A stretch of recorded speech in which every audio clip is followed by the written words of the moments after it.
بسم اللہ الرحمن الرحیم۔ السلام علیکم محترم ناظرین، امید ہے کہ آپ خیریت سے ہوں گے۔ آج میں آپ کو حضرت موسیٰ علیہ السلام اور حضرت خضر علیہ السلام کا واقعہ سناؤں گی۔ تو ویڈیو کی طرف بڑھنے سے پہلے ہمارے چینل اشال اسلامک اسٹوریز کو سبسکرائب کرنا نہ بھولیں۔ حضرت موسیٰ علیہ السلام نے ایک روز بنی اسرائیل سے بڑا پر اثر خطاب کیا۔ جس نے بھی اسے سنا وہ دل سے متاثر ہوا۔ لوگوں میں سے ایک شخص نے پوچھا کہ اے اللہ کے رسول، کیا زمین پر آپ سے زیادہ علم رکھنے والا کوئی اور ہے؟ حضرت موسیٰ علیہ السلام نے جواب دیا کہ نہیں۔ اللہ تعالیٰ آپ سے اس بات پر خفا ہوئے کہ انہوں نے علم کو اللہ کی طرف سے منسوب کیوں نہیں کیا۔ چنانچہ اللہ تعالیٰ نے حضرت موسیٰ علیہ السلام کو بذریعہ وحی بتایا کہ کوئی بھی انسان وہ سب کچھ نہیں جان سکتا جو کہ جاننے کے لیے ہے، اور نہ صرف ایک رسول ہی تمام علم کا محافظ ہو سکتا ہے۔ اور یہ بھی فرمایا کہ میرے بندوں میں سے ایک بندہ ایسا ہے جس کے پاس آپ سے زیادہ علم ہے۔ حضرت موسیٰ علیہ السلام نے اللہ تعالیٰ سے پوچھا، اے اللہ، یہ شخص کہاں ہے؟ میں اس سے ملنا اور اس سے سیکھنا چاہتا ہوں۔ حضرت موسیٰ علیہ السلام نے یہ عرض کی کہ کوئی ایسی نشانی بھی انہیں بتا دی جائے جس سے اس شخص کو بآسانی تلاش کیا جا سکتا ہو۔ جواباً اللہ تعالیٰ نے آپ سے فرمایا کہ جہاں پر دو سمندر ملتے ہیں میرا وہ بندہ وہاں ہے۔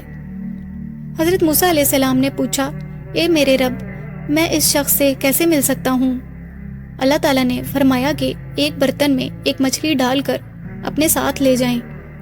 آپ کو وہ شخص اس جگہ ملے گا جہاں وہ مچھلی آپ سے گم ہو جائے گی۔ چنانچہ حضرت موسیٰ علیہ السلام نے ایک مچھلی کو برتن میں ڈال کر اور اپنے خادم یوشع بن نون کو ساتھ لے کر سفر میں نکل پڑے، یہاں تک کہ وہ ایک چٹان پر جا پہنچے۔ حضرت موسیٰ علیہ السلام تھکے ہوئے تو تھے ہی، وہیں اپنا سر رکھ کر سو گئے۔ وہ مچھلی برتن سے باہر کود کر لڑکتے ہوئی سمندر میں جا گری اور راستہ بناتی ہوئی آگے نکل گئی۔ حضرت موسیٰ علیہ السلام نیند سے بیدار ہوئے تو دونوں حضرات پھر چل پڑے۔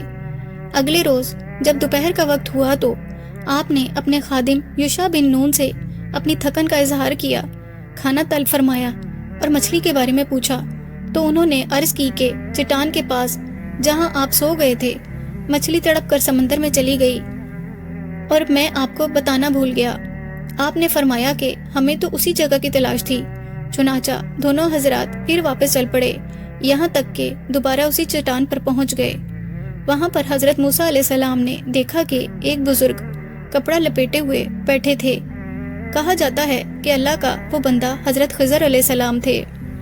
جب حضرت موسیٰ علیہ السلام نے ان کو سلام کیا تو انہوں نے حیرانی سے پوچھا کہ اس زمین میں سلام کرنے والے کہاں سے آ گئے، اور یہ کہ آپ کون ہیں؟ آپ نے فرمایا کہ میں موسیٰ ہوں۔ تو انہوں نے دریافت کیا کہ کیا آپ بنی اسرائیل کے موسیٰ ہیں؟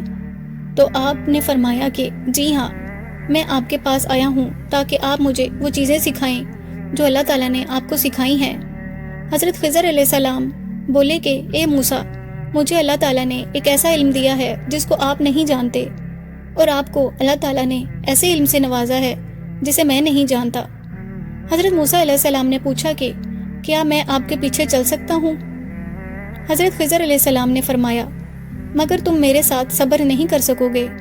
تم ان باتوں پر کیسے صبر کرو گے جن کو تم سمجھ نہیں سکتے؟ حضرت موسیٰ علیہ السلام نے کہا، اگر اللہ نے چاہا تو آپ مجھے صبر کرنے والا پائیں گے اور میں آپ کی نافرمانی نہیں کروں گا۔ اس کے بعد حضرت خضر علیہ السلام اور حضرت موسیٰ علیہ السلام سمندر کے کنارے چہل قدمی کے لیے نکلے۔ ایک کشتی ان کے پاس سے گزری۔ عملے نے حضرت خضر علیہ السلام کو پہچان لیا تو انہیں کشتی پر سوار کر لیا اور کرایہ بھی نہ مانگا۔ اسی دوران ایک چڑیا آئی اور کشتی کے کنارے پر کھڑی ہوئی۔ اس نے اپنی چونچ ایک یا دو بار سمندر کے پانی میں ڈبوئی۔ حضرت خضر علیہ السلام نے حضرت موسیٰ علیہ السلام سے کہا کہ اے موسیٰ، آپ کا اور میرا علم مل کر بھی اللہ تعالیٰ کے علم کے مقابلے میں اتنا ہی ہے جتنا کہ اس چڑیا کی چونچ میں پانی اور یہ بے کراں سمندر۔ پھر اچانک حضرت خضر علیہ السلام نے ایک کلہاڑی نکالی، کشتی کو پھاڑ کر ایک تختہ نکالا اور سمندر میں پھینک دیا۔ یہ منظر دیکھ کر حضرت موسیٰ علیہ السلام برداشت نہ کر سکے اور کہنے لگے کہ کیا آپ نے کشتی میں اس لیے سوراخ کر دیا ہے کہ اس کے مسافر ڈوب جائیں؟ بے شک آپ نے یہ بہت برا کیا ہے۔ حضرت خضر علیہ السلام بولے، کیا میں نے نہیں کہا تھا کہ آپ میرے ساتھ صبر نہیں کر سکیں گے؟ حضرت موسیٰ علیہ السلام نے معذرت کرتے ہوئے فرمایا کہ میں نے بھول کر سوال کر دیا، لہٰذا آپ میری بھول پر گرفت نہ کیجیے۔ کشتی سے اتر کر یہ حضرات کچھ دور اگلی طرف گئے تو ایک لڑکے کے پاس سے گزر ہوا جو دوسرے لڑکوں کے ساتھ کھیل رہا تھا۔ حضرت خضر علیہ السلام نے لڑکے کا سر پکڑا اور زور لگا کر دھڑ سے الگ کر دیا۔ حضرت موسیٰ علیہ السلام کہنے لگے کہ آپ نے بلا وجہ ایک بے گناہ کو قتل کر دیا ہے، آپ نے واقعی ایک برا کام کیا ہے۔ حضرت خضر علیہ السلام کہنے لگے کہ کیا میں نے نہیں کہا تھا کہ آپ میرے ساتھ صبر نہیں کر سکتے؟ حضرت موسیٰ علیہ السلام کہنے لگے، اس کے بعد اگر میں آپ سے کسی چیز کے بارے میں پوچھوں تو میرا ساتھ نہ دیجیے گا، اس میں شک نہیں کہ میری طرف سے ہی کمی رہی ہے۔ پھر وہ دونوں حضرات آگے بڑھے اور ایک گاؤں میں جا پہنچے۔ وہاں کے کچھ لوگوں سے ان کی ملاقات ہوئی۔ ان دونوں حضرات نے گاؤں کے مکینوں سے کھانا مانگا، لیکن انہوں نے میزبانی سے صاف انکار کر دیا۔ پھر ان دونوں حضرات کو اس گاؤں میں ایک گرتی ہوئی دیوار نظر آئی تو حضرت خضر علیہ السلام نے اس میں اعظم پڑھ کر اپنے دونوں ہاتھوں سے چھو کر دیوار کو سیدھا کر دیا۔ حضرت موسیٰ علیہ السلام گاؤں والوں کی بد اخلاقی کی وجہ سے پہلے ہی سے بھرم تھے۔ آپ کو غصہ آ گیا اور کہنے لگے کہ ان بے مروت لوگوں نے مہمان نوازی کی، نہ ہمیں مانگنے پر کھانا دیا، پھر بھی آپ نے ان کی دیوار مفت میں کیوں مرمت کر دی؟ کیا ہی اچھا ہوتا کہ ان سے کچھ معاوضہ لے لیتے جو سفر میں ہمارے کام آتا۔ حضرت خضر علیہ السلام بولے کہ میرے اور آپ کے الگ ہونے کا وقت آ گیا ہے۔ اب میں آپ کو ان چیزوں کی تفصیل سے آگاہ کرتا ہوں جن پر آپ نے صبر سے کام نہیں لیا۔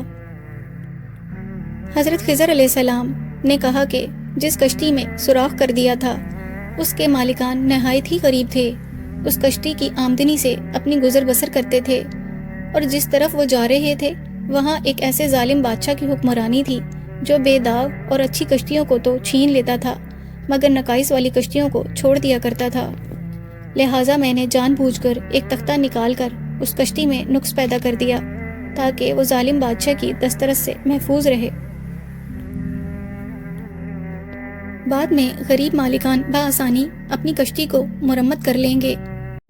جس لڑکے کو میں نے قتل کر دیا اس کے ماں باپ بہت نیک تھے مگر وہ لڑکا پیدائشی کافر تھا۔ چونکہ لڑکے کے والدین اس سے بہت زیادہ محبت کرتے تھے اور اس کی ہر خواہش کو پورا کرنا ضروری خیال کرتے تھے، اس لیے ہمیں یہ فکر لاحق ہو گئی کہ کہیں وہ لڑکا اپنے والدین کے کفر میں مبتلا ہونے کی وجہ نہ بن جائے، اس لیے اس لڑکے کو قتل کر کے اس کے والدین کو کفر سے بچا لیا گیا۔ اب اس کے والدین صبر کریں گے تو اللہ تعالیٰ اس لڑکے کے بدلے میں انہیں نہایت اچھا صلہ عطا فرمائیں گے۔ گرتی ہوئی دیوار کو سیدھا کرنے میں یہ راز تھا کہ اس دیوار کے نیچے خزانہ پوشیدہ تھا جس کے مالک 2 یتیم بچے تھے، ان کا باپ ایک نیک آدمی تھا۔ اگر یہ دیوار وقت سے پہلے ہی گر جاتی تو گاؤں والے ان یتیم بچوں کا خزانہ ہتھیا لیتے، اس لیے اللہ تعالیٰ نے یہ چاہا کہ دونوں یتیم بچے جوان ہو کر خود اپنا خزانہ نکال لیں۔ دراصل اللہ تعالیٰ نے ان بچوں پر مہربانی کی ہے۔ اور اے موسیٰ علیہ السلام، آپ یقین و اطمینان رکھیں کہ جو کچھ بھی میں نے کیا اپنی مرضی سے نہیں بلکہ اللہ تعالیٰ کے حکم سے کیا ہے۔ راز کی یہ باتیں جاننے کے بعد حضرت موسیٰ علیہ السلام اپنے وطن واپسی کے لیے روانہ ہو گئے۔ محترم ناظرین، اگر آپ کو ہماری آج کی ویڈیو پسند آئی ہو تو اسے لائک اور شیئر کیجیے اور ہمارے چینل وشال اسلامک اسٹوریز کو سبسکرائب کیجیے۔